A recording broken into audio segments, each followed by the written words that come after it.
प्रधान सेवक ने देश को एक संदेश दिया, राष्ट्र के नाम संदेश दिया। करीब 34 मिनट का संदेश था और जो काम की बातें थी वो 4 मिनट में कही जा सकती थी। काम की पहली बात यह है कि लॉकडाउन 4 होगा, यानी लॉकडाउन एक्सटेंड होगा, लेकिन उसके नियम नए होंगे और उसके तरीके भी नए होंगे और राज्यों से जो सलाहें आ रही हैं उनको जरूर दिमाग में रखा जाएगा। दूसरी बड़ी बात जो काम की उन्होंने की कि एक 20 लाख करोड़ का पैकेज अनाउंस किया है, आर्थिक राहत का पैकेज, जिसकी बहुत दिनों से इंतजार थी और हर कोई सोच रहा था कि क्यों नहीं इसका ऐलान किया जा रहा। बहरहाल ये जो आर्थिक पैकेज का ऐलान किया है, मैं आपको मोटी मोटी बातें बता देता हूं इस पूरे राष्ट्र के नाम संदेश की। एक 20 लाख करोड़ रुपए प्रधान सेवक के मुताबिक, मैं उनको कोट कर रहा हूं, हाल में सरकार ने कोरोना संकट से जुड़ी जो आर्थिक घोषणाएं की थी, जो रिजर्व बैंक के फैसले थे और आज जिस आर्थिक पैकेज का ऐलान हो रहा है उसे जोड़ दें तो ये करीब करीब 20 लाख करोड़ का है। ये पैकेज भारत की जीडीपी का करीब करीब 10% है। दूसरी बात उन्होंने कही, आत्मनिर्भर भारत के संकल्प को सिद्ध करने के लिए इस पैकेज में जमीन, land, labour, liquidity laws, 4L, ये जो उनकी वो एक पेंशन जिसे बोलते हैं, उनको अच्छा लगता है कि वो बनाया जाए, एब्रीविएशंस बनाई जाए। इसमें लैंड, लेबर, लिक्विडिटी और लॉज, यानी जमीन होगी, मजदूर होंगे और पैसा और कानून, सभी पर बल दिया जाएगा। ये आर्थिक पैकेज जो हमारे कुटीर उद्योग, जो कॉटेज इंडस्ट्री हैं, गृह उद्योग जो घरों से चलते हैं काम धंधे, हमारे लघु मझोले उद्योग, हमारी MSME के लिए है, जो करोड़ों लोगों की आजीविका का साधन है, जो आत्मनिर्भर भारत के हमारे संकल्प का मजबूत आधार है, ये उनका कहना है। और ये सारे वो सेक्टर हैं जिनका जिक्र आज इन्होंने किया जो असंगठित क्षेत्र में है। बहुत कम इसमें संगठित क्षेत्र हैं और असंगठित क्षेत्र की ही जो कमर टूटी थी वो नोटबंदी से टूटी थी। आज वापस ध्यान इन पर जा रहा है, बड़ी अच्छी बात है। कम से कम पैकेज का ऐलान तो हुआ, ठीक है। उसके बाद जैसे मैंने कहा, लॉकडाउन एक्सटेंड होगा। लॉकडाउन 4 की जो डिटेल्स है वो 18 मई से पहले लोगों को दी जाएंगी, ठीक है। और ये नए रंग रूप वाला होगा, नए नियमों वाला होगा और इसे 18 मई से पहले इसकी जानकारी दे दी जाएगी। लेकिन जो आर्थिक पैकेज है 20 लाख करोड़ का, ये किस तरह से किस किस को जाएगा, इसमें इन्होंने एक अम्ब्रेला किस्म की फिलॉसफी बताई है कि छाता होगा, इस छाते के नीचे जैसे मैंने कब आपको बताया, लैंड, लेबर, लिक्विडिटी लॉज भी होंगे। उसके अलावा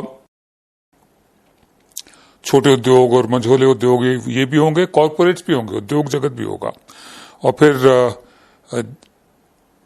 इसके अलावा सप्लाई चेन भी इसके तहत आएगी, रैशनल टैक्स सिस्टम भी आएगा, बुनियादी ढांचा भी आएगा और निवेश कैसे आए इसकी भी प्लानिंग होगी, मेक इन इंडिया को बढ़ावा कैसे मिले। लेकिन अगर आत्मनिर्भर भारत, इस पर था जोर, और इसकी डिटेल्स कल से वित्त मंत्री देंगी। यानी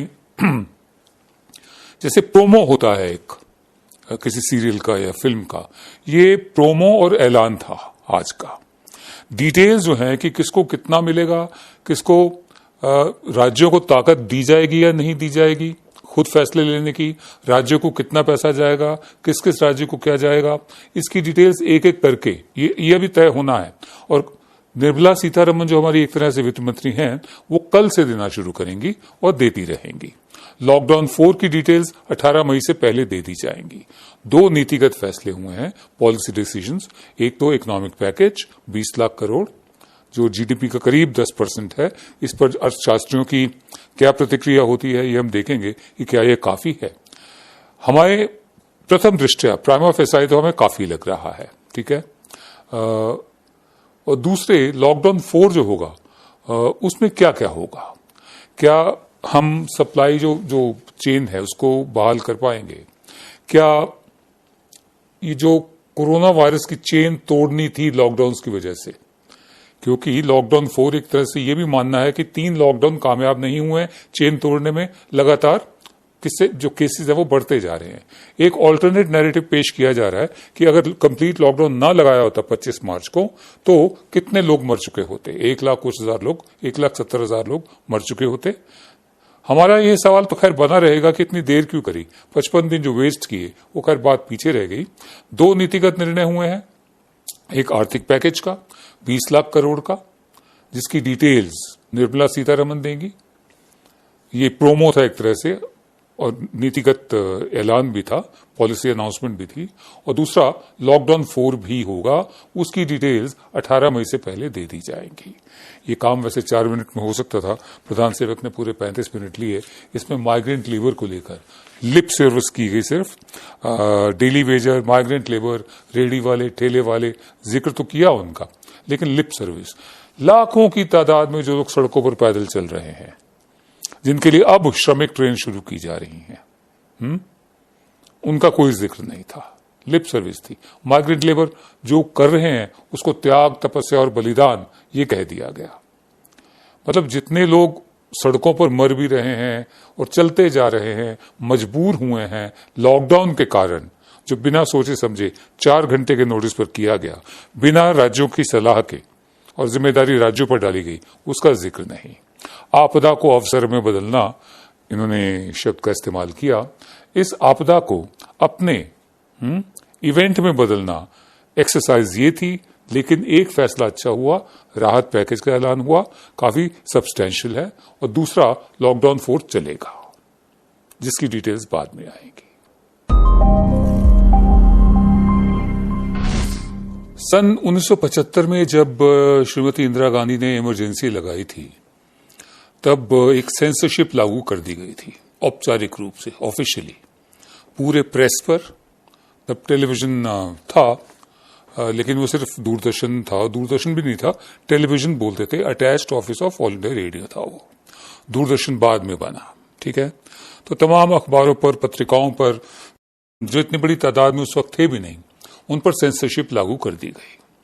तो कुछ एक संपादकों ने तो अपना विरोध जाहिर किया कि जो संपादकीय होते हैं, जो एडिटोरियल स्पेस होता है, उसको खाली छोड़ा, ठीक है, और खाली छोड़ते भी रहे। कमलेश्वर उनमें से एक थे। 2-1 को जेल भी हुई, बाद में उन्होंने उसका फायदा भी लिया जब जनता पार्टी की सरकार आई। कुछ लोग हाई कमिश्नर भी बने, कुछ लोग और मतलब शहीद बन गए वो। बहरहाल इस दफे औपचारिक रूप से ये किया गया है कि गुजरात में एक न्यूज पोर्टल है, उसके संपादक को गिरफ्तार कर लिया गया है देशद्रोह के अपराध में, सेडिशन में। धवल पटेल नाम है इनका। ये एडिटर और ओनर है, मालिक भी हैं और संपादक भी हैं। फेस ऑफ नेशन नाम का न्यूज पोर्टल है। उसमें उन्होंने एक स्टोरी करी थी 7 मई को, जिसका शीर्षक था Mansukh Mandaviya called by high command chances of leadership change in Gujarat. Mandaviya जो है, मनसुख मंडाविया, ये यहाँ केंद्र सरकार में मंत्री हैं और राज्यसभा एमपी हैं गुजरात से। दरअसल गुजरात का रिकॉर्ड 3 बातों पर बुरा चल रहा है, जो बहुत ही, जिसका शोर ढोल गाजे बाजे के साथ कहा गया था गुजरात मॉडल, गुजरात मॉडल, वो सामने, उसकी हकीकत सामने आ रही है। सबसे ज्यादा जो कोरोना वायरस के केसेस हैं वो गुजरात में आ रहे हैं। उसके बाद जो एक और बात सामने आ रही है कि कोरोना वायरस वहां पर पहुंचा कैसे है, ठीक है। इसका सीधा साधा जिम्मा जा रहा है जो नमस्ते ट्रंप इवेंट हुआ था उस पर। दूसरे, आज शिक्षा मंत्री जो है गुजरात के, हाई कोर्ट ने उनके चुनाव को गैर कानूनी घोषित कर दिया है, ठीक है। तीसरे, ये खबर जो है, तो इन सबसे मतलब क्या ध्यान हटाने के लिए कुछ किया जा रहा है, या धवल पटेल ने वाकई देशद्रोह किया है? धवल पटेल जो हैं, उन्होंने जो लिखा था, जो मैंने आपको बताया, उन पर जो मामले दर्ज किए गए हैं,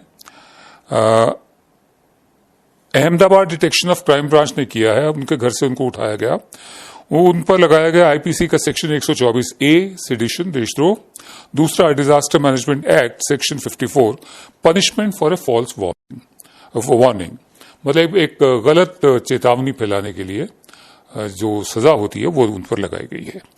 और जो क्राइम ब्रांच, उसका ये कहना है, an attempt to create unrest in the state and society was made through a message on the web portal. A preliminary investigation was conducted by crime branch and after that the editor was booked and detained. एक कोशिश की गई थी कि पूरे प्रदेश में unrest, मतलब एक ऐसी स्थिति पैदा की जाए जहां पर खलबली मच जाए पूरे राज्य में और समाज में। एक वेब पोर्टल के जरिए ये कोशिश की गई। उसके बाद एक शुरुआती जांच की गई, क्राइम ब्रांच ने शुरुआती जांच की और उसमें उसके बाद जो संपादक है धवल पटेल, उसको बुक डिटेन कर लिया गया है। ये कहना है बीवी Gohil, assistant commissioner police DCB Ahmedabad का। हमारी निगाहों में ये है कि मैक्सिमम ज्यादा से ज्यादा ये स्टोरी जो है जो धवल पटेल ने की, ये स्पेक्युलेटिव जर्नलिज्म है, अनुमान का जर्नलिज्म है। इसके पीछे कोई फैक्ट नहीं है, या इसको सिनारियो बिल्डिंग भी कहा जा सकता है कि एक सिनारियो ये भी हो सकता है। ये देशद्रोह कहां से है, हमें अभी तक समझ नहीं आया। देशद्रोह के नाम पर बहुत लोगों को बुक किया गया है। अभी अंडमान में किसी ने कुछ लिखा था फेसबुक पे, सेडिशन का चार्ज लगा दीजिए। तो मैं ये सोच रहा था कि इमरजेंसी का जो सेंसरशिप था और इसमें क्या फर्क है। इमरजेंसी जब हटी थी तब मेरे ख्याल एल के अडवाणी ने कहा था मीडिया वालों को, you were asked to bend, you chose to crawl. आपसे सिर्फ झुकने को कहा गया था, आप तो रेंगने लगे। और ये लोग जो झुक नहीं रहे हैं, रेंग भी नहीं रहे हैं, इन पर देशद्रोह का चार्ज है। यानी झुकिए, रेंगिए, वरना आप देशद्रोही हैं। Subscribe now and press the bell icon. Never miss an update.